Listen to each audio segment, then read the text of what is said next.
Hi everyone, Jessica Burrell here. Welcome to episode number 15 of Everyday Inspiring Women. I am so excited to have my friend Jenn Sadai, who is a local author, here with me today. Hey Jen, how are you? Got a bit of a delay. Hi Jessica, thanks for inviting me. Awesome, thank you. I was thinking there's a bit of a delay, but that's okay, we'll work with it.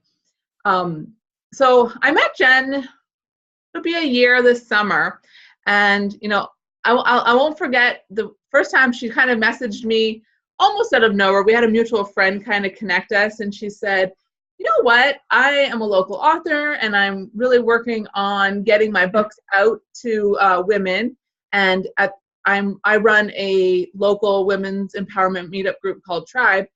And Jen's like, I'm trying to get into speaking, and I would love to come and talk at one of your meetups.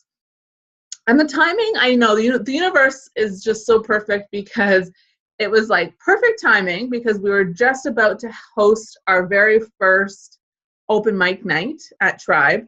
So Jen showed up at her first time at Tribe during our open mic night, and she courageously shared her story along with 3 other women with our entire group. And we kind of hooked you from there, didn't we, Jen? Oh, I was definitely hooked from the very first meeting. Awesome. A great bunch of women, a lot of support, and exactly the kind of women who I think would benefit from my story, women who are seeking empowerment. Totally. So that's just a little intro of how we met, but I want you to introduce yourself. This is kind of like a bigger piece of it, because you're going to do a intro on you, what you're up to, but really tell us a bit about your story, some background about you, please. As I said, my name is Jenn Sadai, and Jessica said that I'm an author. I just released my 5th book. Even though I always kind of knew I wanted to be an author, it's been kind of a very long, turbulent journey to get here. I've had lots of other different careers, and even gave up on the idea of becoming a writer quite a while ago, and due to some inspiration, finally decided that it was time to make my dreams a reality and pursue it. I wrote my first book, came out in 2014, and I've published 1 book every year since. Yeah, that's awesome. So what are your books based on? My first book is sort of a coming of age story, more those troublesome years. It's my upbringing and into how I ended up getting into a toxic relationship. Deals with some hard-hitting issues like drug use, depression, suicide, and then how I took those moments and, well, first hit rock bottom, but then slowly brought myself back up again. The next book is similar, but it's the career journey. So the first deals with more what was going on in my personal life, and the second book deals more with what was going on in my professional life. And then my third book is Cottage Cheese Thighs, which is all about women's self-esteem and body image and loving ourselves, flaws and all. And then my 4th book is fictional. It's called Her Own Hero. And it's an action suspense kind of story. But of course, I'm all about women ruling this world. So the woman's got to be in charge and save herself. And then I just released No Kids Required, which is 20 women who have chosen to be child-free. That's the 5. That's awesome. I was at, so I've gotten to know your story and heard you speak a couple times, and you've always been very real and vulnerable, which, me, but I love vulnerability. I think that when we are vulnerable and we share our story with other people, it's twofold. It connects other people with their story, and they're like, oh my gosh, they can relate right to your story, and in their own terms, and in their life, what pieces of your story resonate with them. But I think there's power in sharing your own story too for yourself, and it feels really healing. I find, at least the people I talk to. Do you find that, because you're incredibly vulnerable? Have you found that it helps heal your story the more you tell it? I would not have agreed to talk to you today had it been the person I was a few years ago.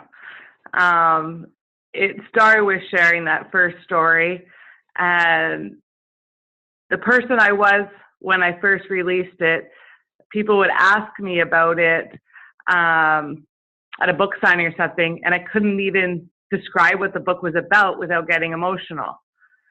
But as I've there's this great feeling when you take something and it inspires someone else and you get that feedback. I've had a lot of women reach out to me saying how reading my first book got them out of a bad relationship, made them make some really important changes in their life. And for some reason, once I saw that my past was actually helping other people, I was able to let it go. And I used to sometimes have some nightmares brought on by my ex. I haven't had them in years. The more that I have people give me feedback that my story is helping them, the more comfortable I am getting up in front of people and talking about it. So it's definitely healing. Very cathartic. And it's like when we bring those issues to the light, that's when it's like the shame of it starts to dissipate, right? Like that's totally like Brene Brown, like who's one of my favorite authors too. But she'll talk about that and she'll say, like, when you bring those gremlins, as she calls them, to the light, then that's really when you shine that light, you can talk about them and it makes them smaller and smaller.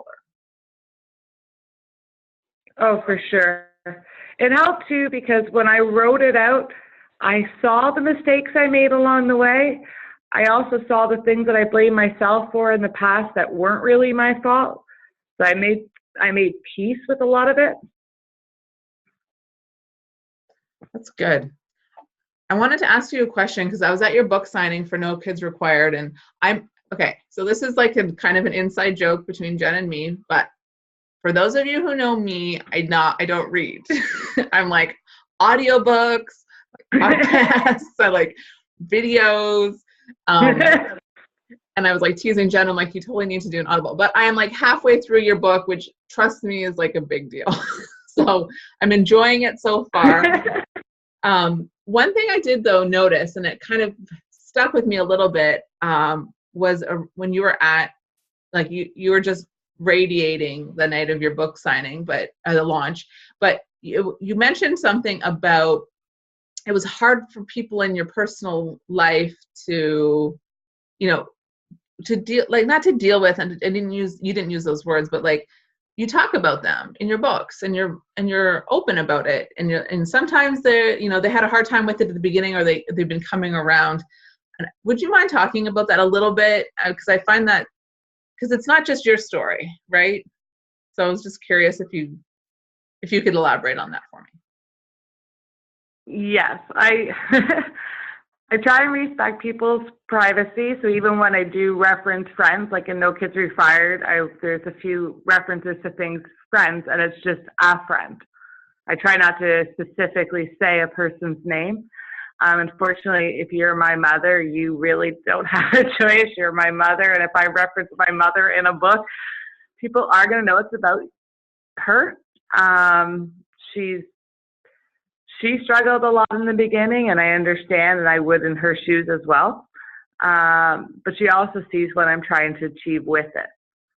So it's coming to that respect that it might not make her feel the most comfortable, but she knows why I'm doing it. I'm not doing it to make anybody else look bad. I'm not doing it because I'm trying to point out somebody has a flaw. I'm doing it to show we all have flaws. I'm doing it to show that this is real life and this is real people. And hopefully people understand that and don't receive any actual backlash for anything I've written about them. Yeah, no, that's good. It's just interesting. It's so, interestingly enough, I had never thought of that until you mentioned it that night. I'm like, oh my God, it didn't even occur to me, right? Like that of course you're writing about other people and they don't have control over what you say, but so just interesting how that could potentially play out. So, but that's good then. And I'm sure that, I feel like that night your mom must have been overwhelmed as well. She was very proud. She's actually gained, I think, some confidence through me and the things I've written, because she's always been one who's been more shy and wants to hide, and she's seeing what I'm doing, and I'm seeing a little more spunk in her. So hopefully, I'm rubbing off. Oh, that's awesome. Yeah, I could see that definitely happening, right? Because it's inspiring. That's what that's your goal, right? That's what you're trying to do, is really empower and inspire women. And I think you're doing it for sure. And the more I know you, and I feel very blessed to have you in my life, and just reading your posts are very inspiring. So it's nice. It's really good. Like, this is the shit we need in our lives. It's like empowering, motivated, inspiring, real women. Yeah. Mm-hmm. Okay, that was me off on a tangent. So blessed to have you too, Jessica. Oh, thank you. So you are busy. So you work full time. You have a partner. You have stepkids, and you're a writer, and you're releasing a book a year. So how can you, like, I love self-care. I'm really into self-care because I'm trying to always figure it out myself, fitting it in. So how do you do that? Like, when someone looks at you, like, how the hell can you balance all of those things or juggle those balls in the air and still manage to make sure that you're tapping into self-care, which I would imagine is really important for the creative process too? Oh, I'm quite a queen of self-care. I love my bubble bath and my sitting having a beer and relaxing watching TV. That's quite regular for me. But it's being dedicated and focused on making time for writing, because it's something that's easy to put off. But every week I set aside a few hours here and there, and I sit down and I focus and I make sure that I'm getting words on that page. I am on social media in my off work hours, at least an hour, probably every single day. But part of, I think, that has made it easier is, although I do have 4 stepkids, they are all older. And when they were younger and here all the time, I didn't have any time for self-care. My whole life was running around taking care of them and washing dishes and doing laundry and cooking meals and all that fun stuff. My husband's very self-reliant. So now that it's just the 2 of us, I basically only have to take care of what I need to do for me, which is not that time consuming. And when you really think of it, if you didn't have your kids and chores every night, how many hours of free time do you have a night? It opens up a lot. So I can find, a couple hours during the week. Friday nights I write. Saturday mornings I get up early, write for a couple hours. You just have to want it bad enough to work for it. Yeah, so true. Well, that's good. And you run too. Do you find that running helps? Is that self-care for you, or why do you run?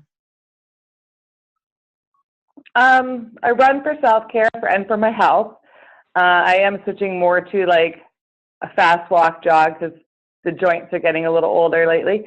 But running is also very, it helps the creative process.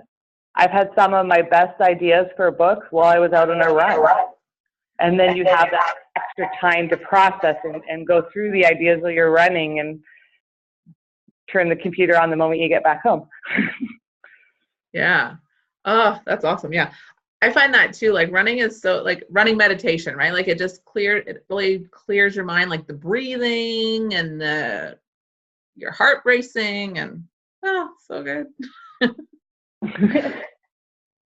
So you come so far in your journey and in your confidence too. Like, do you still deal with feelings of guilt or not being enough? Like, because you feel very like you've arrived. So walk me through do you ever feel those feelings anymore? Of course I do. Absolutely. I still have some of the insecurities that I've written about conquering, like even with body image. Those thoughts still come, but it's how I react and how I handle them that's changed. So now if, I'm feeling, I'm, got a bit of bigger belly or feeling bloated or whatever, instead of like beating myself up or thinking I'm fat, I'm like, all right, you know what, tomorrow I got to eat a little more veg, got to go for a longer walk. It's just, it's not taking it as I failed. It's all right, my body needs you to put it back on track. But it's the mental ability that when those doubts or when you start wondering, what am I doing or why am I doing it, being able to talk yourself back into, oh yeah, this is why I'm doing it. This is what matters to me. And I think you always have the doubts, but it's being able to proceed in spite of them that makes a difference. Yeah, that's good. I like that. That feels like a tweetable moment. So like, you're going to have those doubts, but you're going to proceed in spite. You go anyway. Like, yeah, not allowing those doubts to hold you back. Yes. Oh, that's so good. Yeah, I'll have to remember to write that one down. I'm pretty sure others have said it before me, but yes.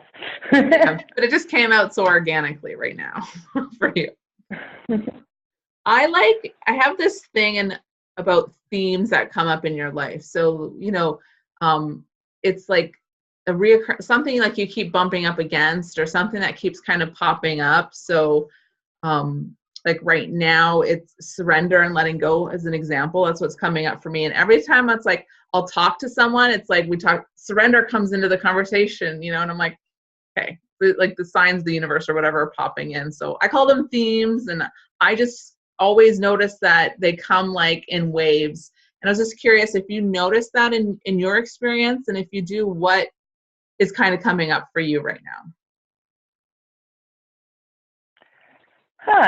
I've honestly, I've never given it a lot of thought in the way of themes. The women supporting women has been a big theme for me this last year of my life and moving forward. It's been, I find the more I join women's groups, the more I support other women, the more women support me. And it's this beautiful cycle of all of us kind of helping each other, and we're all doing better because of it, and we all grow because of it. That, I don't know if that's the theme I have right now, but it's definitely what I've been feeling lately. Well, I love that because it's twofold. So it's like, it just keeps reinforcing that like you're on the right path, right? So like the more you lean into women's empowerment, the more it's supporting you in your journey as well. But I also look at that to say, isn't it interesting, like a patriarchal society will pit women against each other and make it a competition. And when you actually really lean into the women's empowerment, it's not like that at all, actually. I find that other successful women who are empowered, empower women. So people who are confident and feel that, they want to pass it on. They want other women to feel this way. They want all of us to feel this way, so we don't have that cattiness or bitterness or any of that nonsense. And I think that if more women are willing to take that first step and support another woman, they're going to get it back tenfold. It's just putting yourself out there. Totally. In groups like Tribe. Yeah. Yay, yes. Awesome. That's so, yeah. And it's true too, right? Like, yeah, you get what you put out, and I think another good point too is like where it's coming from. Like a woman who feels the confidence doesn't need to, put anyone else down to feel better, because instead they lift each other up.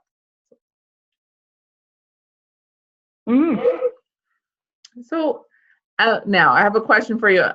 Outside of your 5 books, what would you say is like one of your most favorite books that you've read that have have impacted you?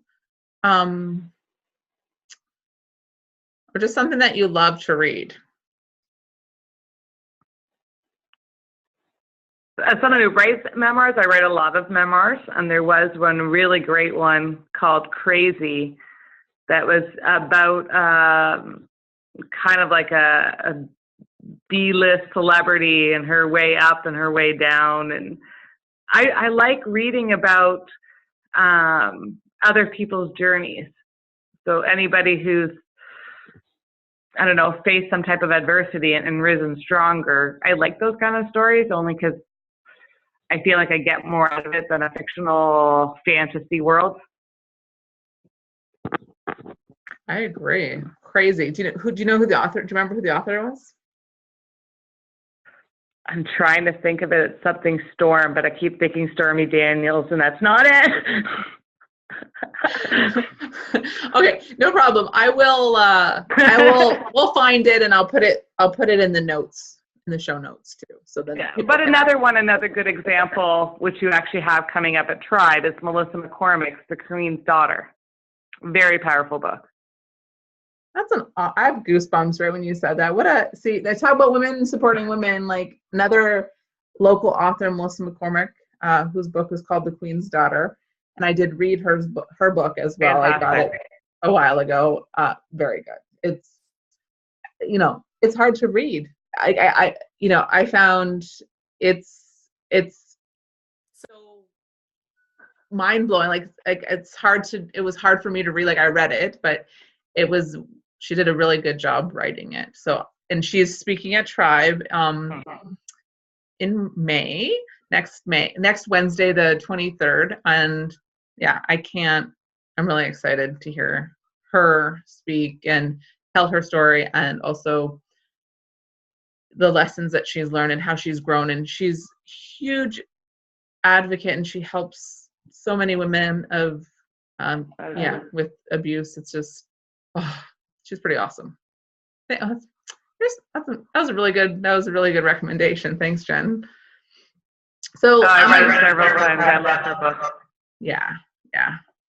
I'm going to put all your contact information in the show notes too, but tell us how can someone get a hold of you if they want to learn more, if they want to check out your books and learn more about you?